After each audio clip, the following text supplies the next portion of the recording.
The second installment of the hugely successful R-rated comedy The Hangover is back. In this film, Bradley Cooper, Ed Helms and Zach Galifianakis return as the now famous Wolfpack, who all travel to Thailand, where Stu is set to marry his new fiancée Lauren on one of the luxurious island resorts. Stu's first marriage.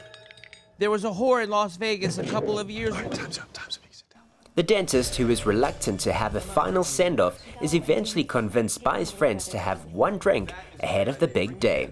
Fast forward to the day after the night before, and the three find themselves in the city of Bangkok, with only a vague recollection of their wild night, which included a face tattoo, Mr. Chow, a monkey, What's a monkey? and a missing brother-in-law.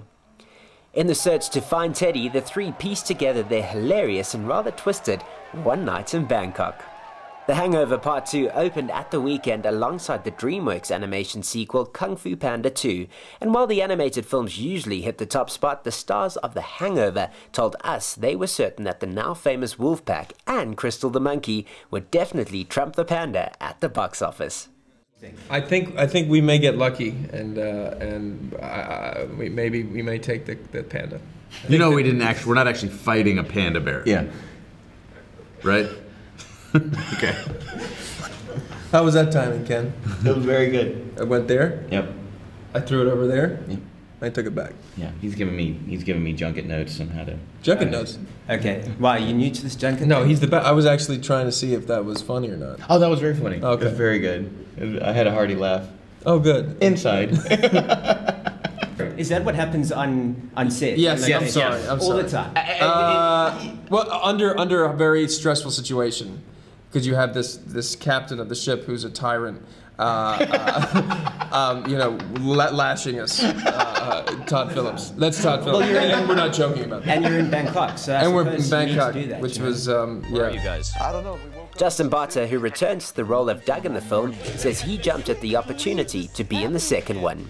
The first one was fantastic, and a great experience, and a hilarious movie, and people loved it. And I mean, there's no reason I wouldn't come back. You know, these are my good friends that I'm working with, and they're all brilliant. And it's like I would, you know, do anything with these movies. I read the script and I was kind of like, whoa. Because as a decent, as like a sort of ethical person, I just sort of thought, this is such a crazy thing to put out there for this like guy Stu, who just seems like such a, I don't know, normal sweet dude. But then again, as a comedian, I think it's just important to throw all caution to the wind and be as ridiculous and crazy as possible. Bradley Cooper, who plays the role of Phil, says not only is it a lot darker, but it was also one of the most challenging to film. If there's any window into why it was difficult, what you see is the way it was. So you can imagine shooting a movie under those circumstances would be problematic, because just the sheer numbers of the number of people that populate the streets. I mean, Bangkok is populated by, I wish Alan was here, but I think 11 million people, upwards. So that's and it's awake at all hours of the day. And we shot a lot of nights for a couple of weeks, and it was still, you go out in the middle of the night, you wake up at 3 or 2 in the morning to go to work, and it could be 11 o'clock in New York City. I mean, it's just, the city is energized and alive all the time. That's difficult logistically, just getting to there, getting equipment there, getting people there. Also, comedies, you know, the leaner the better. The quicker, the leaner, the better. And this was bloated and slow. Coming into the film as one of the only female characters, Jamie Chung says the acceptance into the Wolfpack gang didn't go without a little bit of work, especially from Justin. Yeah, I mean, he wouldn't let me eat at the table, so I'd eat on the floor, and, you know. She looks very strange when she eats. Yeah. How so? She looks like a pig. I was serving them, but they let me have my own room, so that was really nice. Well, I didn't have to sleep outside. Well, that's good. Yeah. Good. That's really kind of Janitor her. club. Very nice. One of the scenes which highlights the darker side of the sequel is the car chase scene, which Jeong says is one of his favorites. There's so many elements going on with everybody else, and especially the pig scene. Just watching Ed's reaction to that, it is it's priceless.